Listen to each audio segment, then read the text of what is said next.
Hello, welcome to my media log for the month of September. This will just be me going through all the media I consumed in the month, whether that be manga, books, anime, music, whatever I feel like including. But to start off, of course, we have the manga.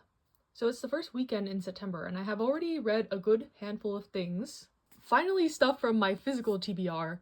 If you've been keeping up, I've kind of been in the trenches of K-manga and my library and digital reading, so trying to get back to the stuff I own physically, starting with I read volumes 4 and 5 of My Girlfriend's Child, and I continue to really appreciate this manga. So the premise is there's this couple in high school and the girl ends up getting pregnant, and the manga is kind of just them navigating this, the different options they have, how certain choices will affect their lives moving forward, and the consequences.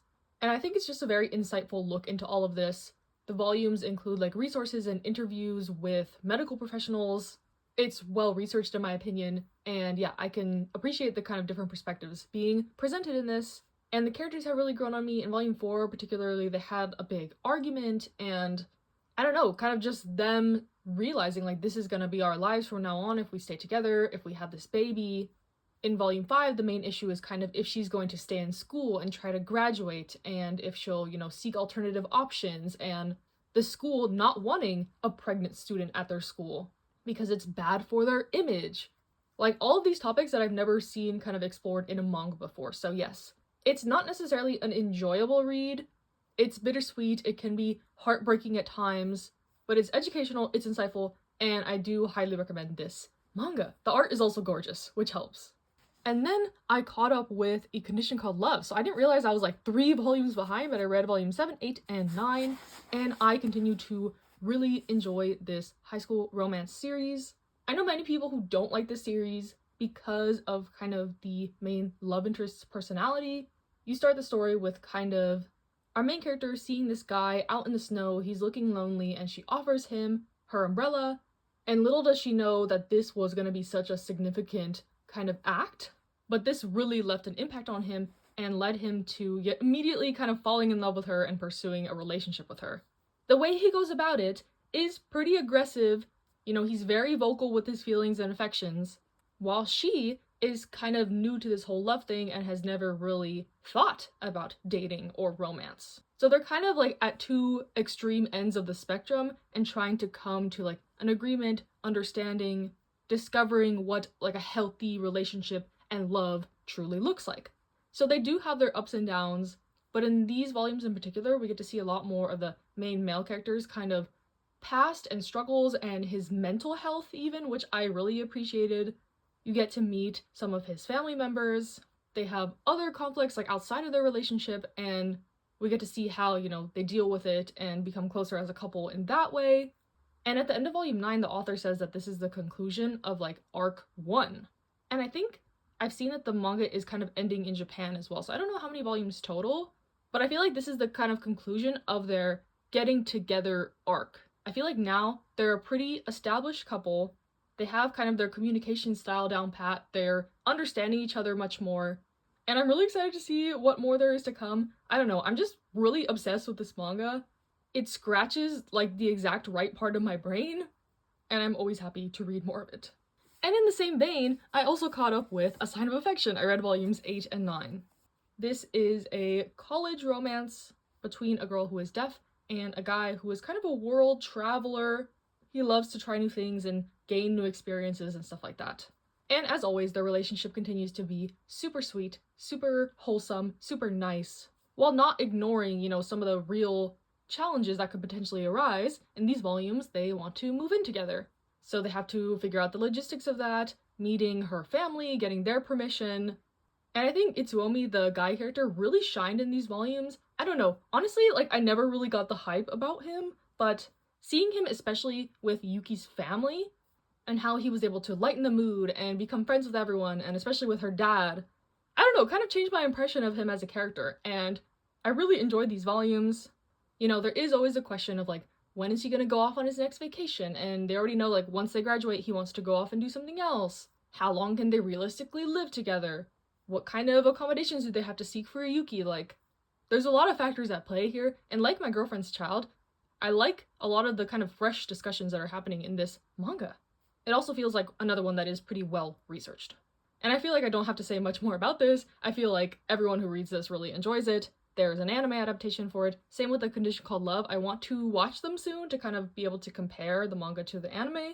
But yeah, gorgeous, gorgeous gowns, stunning art, slow kind of character / relationship development. What more could I ask for? And then I read volume 2 of Friday at the Atelier. I really liked the first volume of this one. It was a very quirky setup. We have this artist who sees this girl on the street and is like immediately taken aback by her. She is like the image of his muse that he always had. He asks her to model for him and she agrees. The only kind of catch is that this modeling is nude modeling and involves like fish and kind of, weird art. And the artist guy kind of wants to have this image that he's this aloof, mysterious painter, but he's really just a goofball, super awkward. So then continues this kind of, relationship that they have. She's kind of ditzy, kind of oblivious to his feelings, which, makes it kind of funny. And I feel like there wasn't much progression in this volume, and I know this is only like a 4-volume series, so hopefully it picks up in the next couple volumes, but I still thought this was really fun. The art aspects are really pretty, the art is great, and I like that these are, adult working characters. I've gone through all the stages in this week of reading. We got the high school, we got the college, we got, the workplace working adults. So yeah, I didn't think this was a standout volume, but the story overall I am continuing to enjoy. And then lastly for this week, I read volume 2 of If the Villainess and Villain Met and Fell in Love, the light novel, and another series that I highly, highly enjoy. I've read the first volume of the manga for this, and, I've been more inclined lately to go to the source material for these series, so the light novel is pretty good in my opinion. This one is about this noble girl who doesn't really have any magic powers in a society where magic is super important, and she's kind of disowned by her parents. They lock her away because they're so ashamed of her, whatever. In the first volume, her fiance even denounces her, breaks up with her, so her life is in shambles. Until she meets this guy at the school who is regarded as the villain because he's just this cold, super smart guy who doesn't really give anyone the time of day, but secretly, he is a very kind, caring person, but he has a bad reputation, which is kind of the same as our main character. She kind of has a bad reputation. So they kind of find solace in each other, and I just really like their relationship. It's definitely an underdog story, kind of defying the odds type beat. In this second volume, her magic powers finally awaken, I guess, which causes a whole other slew of issues, and there's kind of drama with her ex-fiance, and her feelings for this guy are, surfacing. And I don't know, I really like it. There's quite a bit of kind of miscommunication back and forth, but our main character has gone through a lot in her life, so it is hard for her to open up to people and trust people. And I like how we're seeing her slowly get to that point. There's kind of a big cliffhanger at the end of this volume, and I haven't heard any rumblings of when the next one's coming out, so patiently awaiting, I guess. But I definitely recommend this if you want, I guess, a fantasy underdog romance. It's not so much villainous.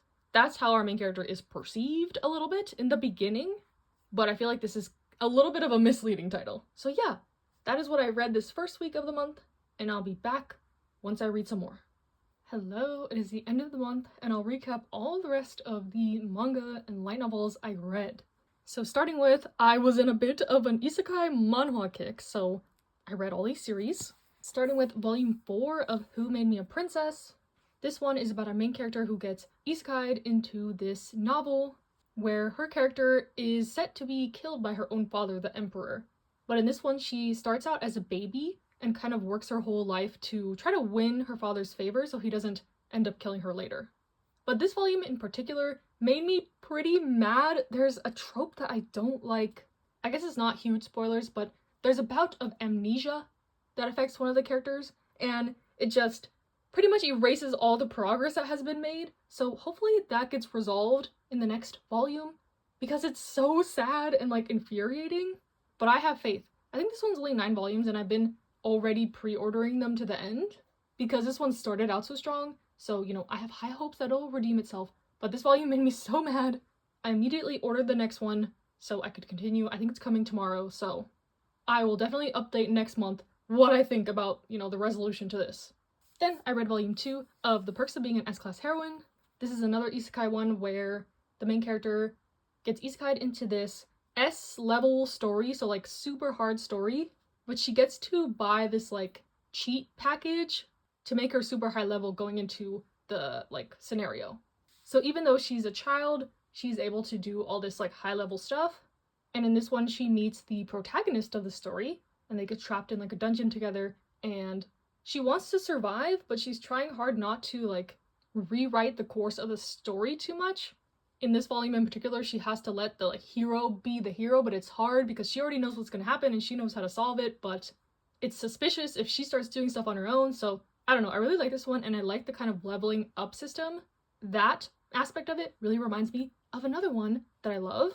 Villains Are Destined to Die! So this one is an isekai one where our protagonist gets sucked into an otome game as the villainess, and the whole point is that she doesn't want her relationship with all the love interests to drop below 0, because then she'll die. So she's slowly trying to like warm up to each of them. This volume kind of focused on this guy, Winter. But there are some developments with my favorite of the, romance interests, I guess. And the last panel of this is crazy, and the cliffhanger, and I think volume 7 comes out in like February, so yeah, eagerly awaiting this. I love this series so much. The art is gorgeous. I love our main character. It's such a smart story, and it has a very distinct kind of like leveling up system with the whole percentages of the guys like going up and down, and like everything she does affects them. And now there's like a twist where she has to pay money to see like their affection meter. And yeah, I don't know, I really like one of the guy characters, and I hope she ends up with him. That's neither here nor there, but yeah, eagerly awaiting the next volume of this.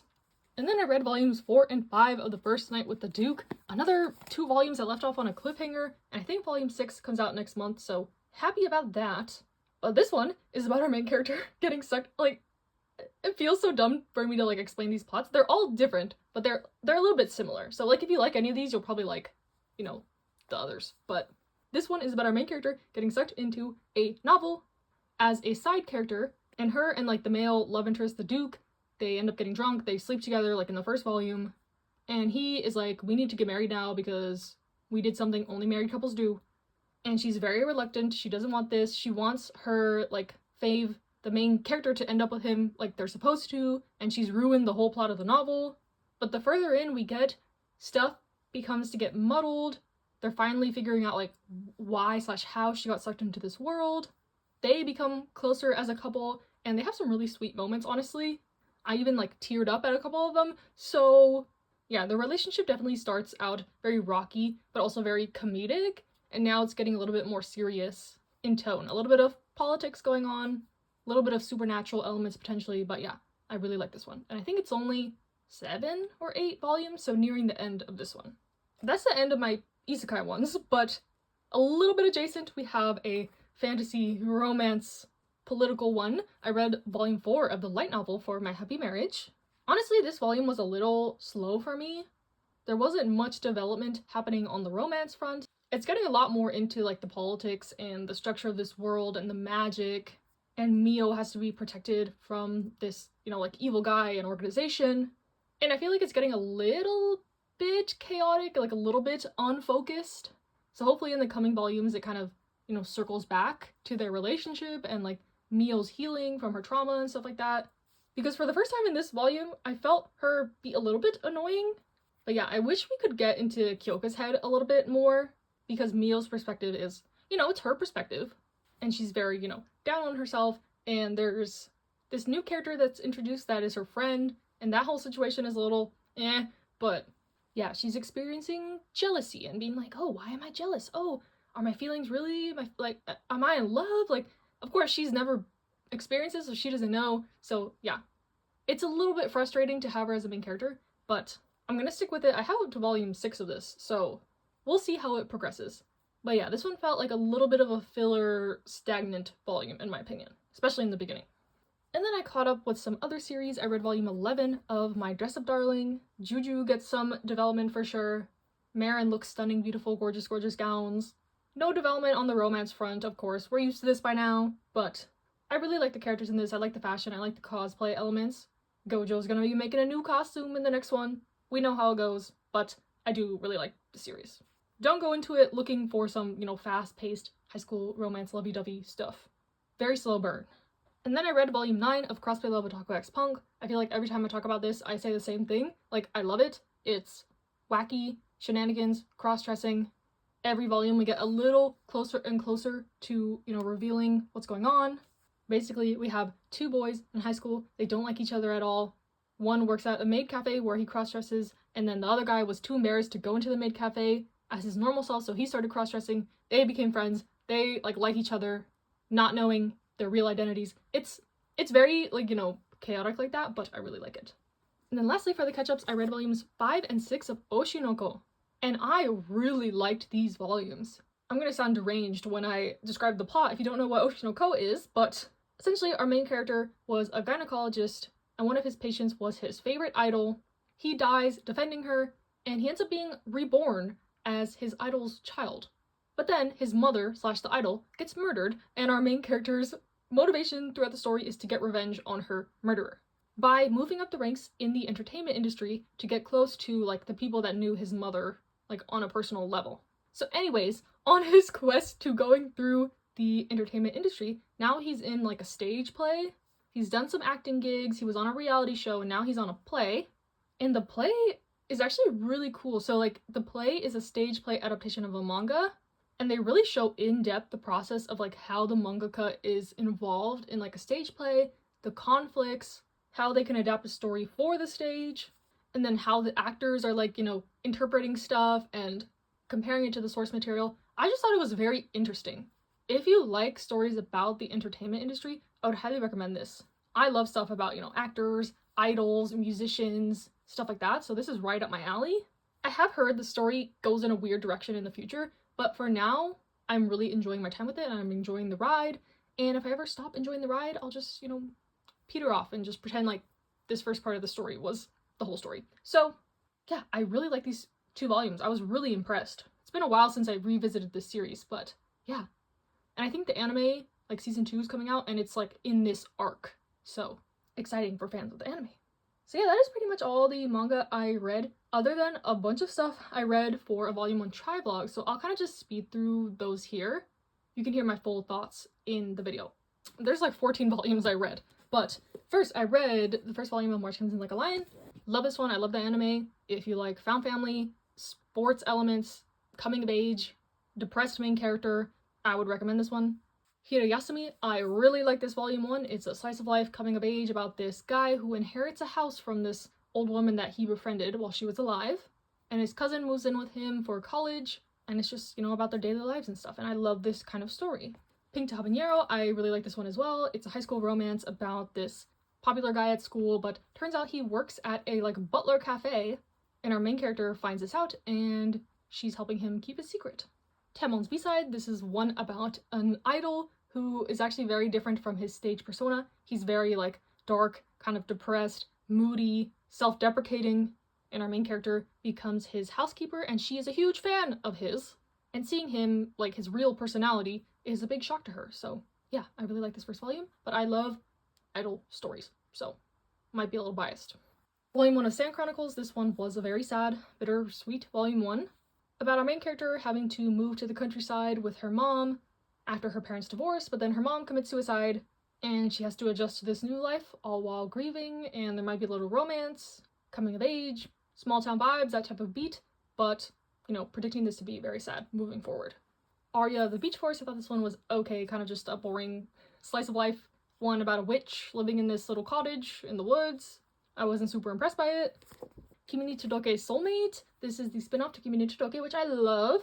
I didn't love this one as much because it focuses on Kurumi, who is not my favorite character, and I'm not really into the dynamic she has with the love interest in this one, but we'll see. I'll continue because I love Kimi ni Todoke, but I'm not obsessed with this.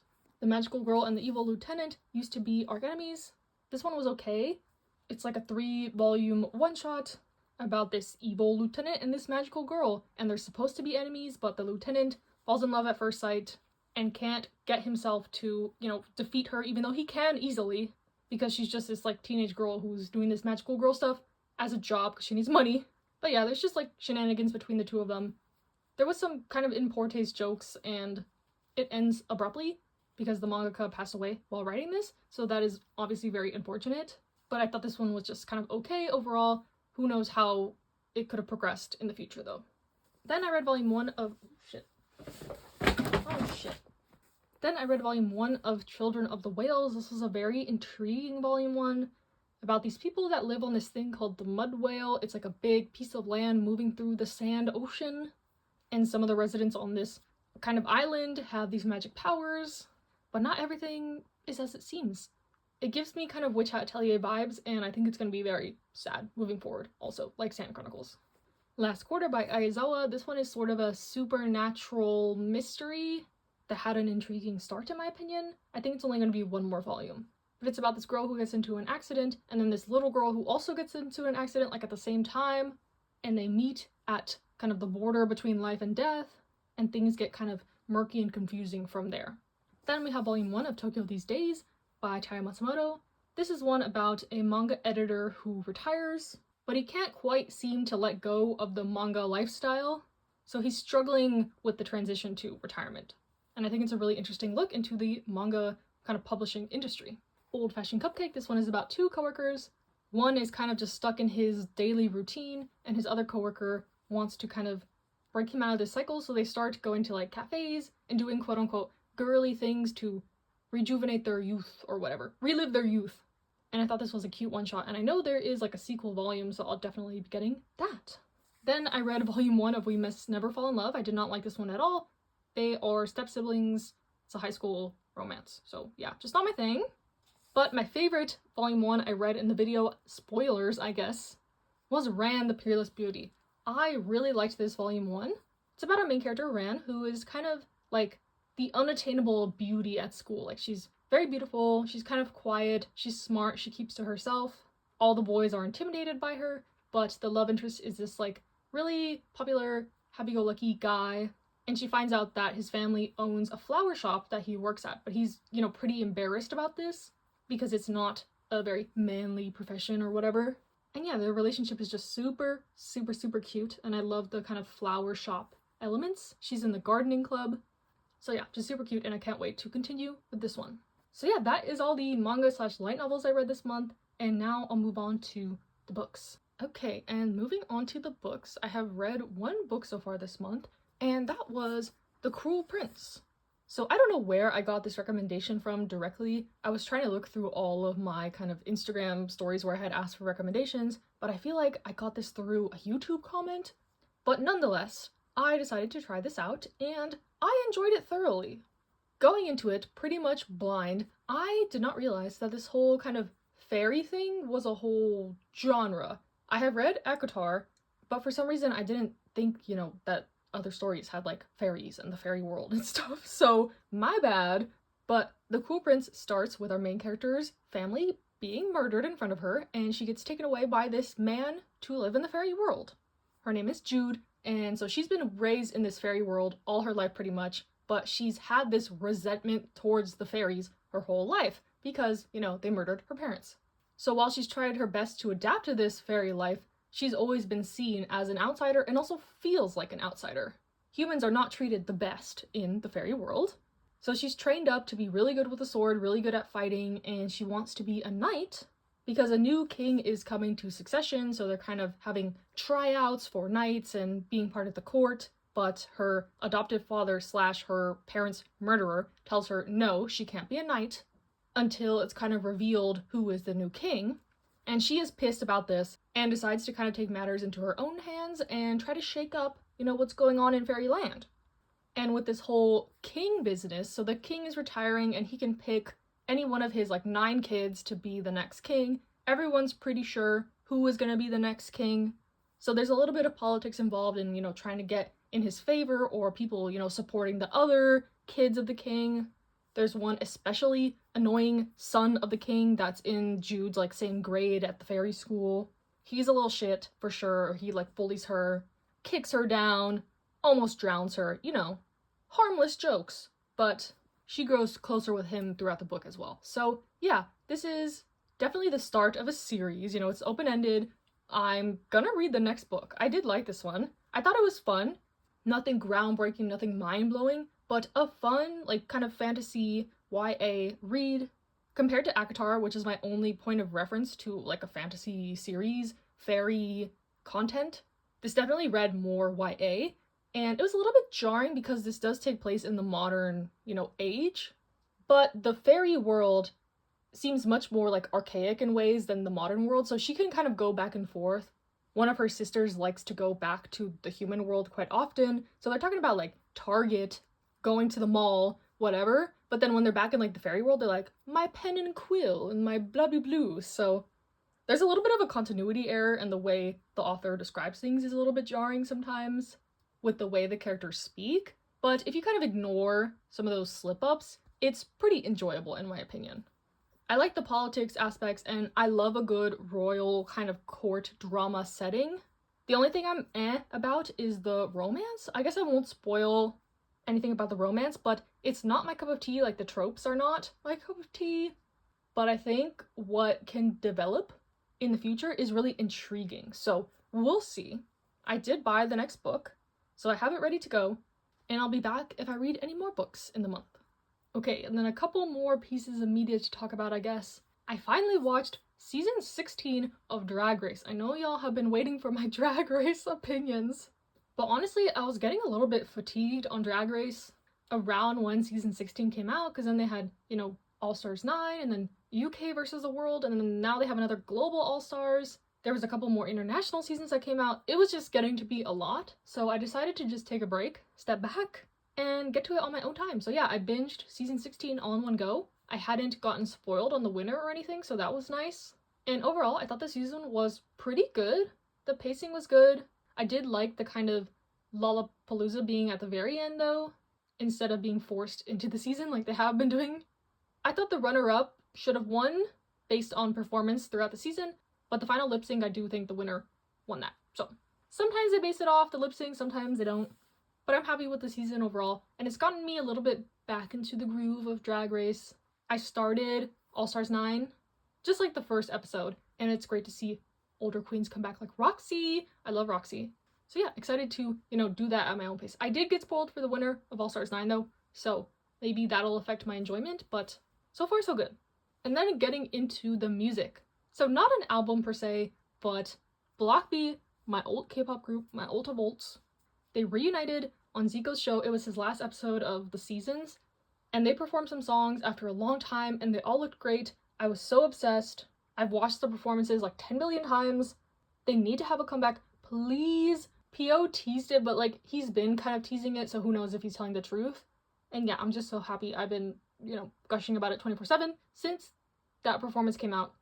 And they haven't been super active, so, my other old group is Astro, and who also isn't super active, so ZB1 is like my main group that's active right now that I like. But seeing this like resurgence of Block B content, I'm just like, okay, yeah, this is it. This is my group. I will go very annoying if they actually have a comeback, so be warned. But other than that, we had some great music come out in September. Notably, Day 6's album. Oh my gosh, I love Meltdown. I love all the songs. I love Day 6. They're trending in Korea. Like, I think Happy is like the #1 song there, which is from their last album, not even this album. So Day 6's Power. If you like kind of rock music, I would highly recommend them. They're not necessarily idols, they're a band like with instruments. Great stuff, I promise. OneWe also had a great album. They're also another Korean band. Lucemble had a great comeback. I am obsessed with TTYL. I think it's my favorite song of the month. Favorite title track for sure of the month. And I love all the other songs on the album. And my favorite non-title track of the month is probably Chewy's Lazy Baby. I really like that song for some reason. I didn't really like the rest of the album, but Lazy Baby with PH1, I really like it. But yeah, there's some other like good standout songs. ZB1 did like an OST for a drama that was cute, but it's been mostly Lucemble and Day 6 on the brain for me. I don't know if I talked about this comeback last month. It did come out in August, but I'm also obsessed with Chanyeol's album. I love all the songs on it. Contender for one of my favorite albums of the year. So yeah, that's all the, manga, light novels, books, shows, music I listened to in the month. Hope you enjoyed. Stay safe, stay healthy, and I'll see you in the next one.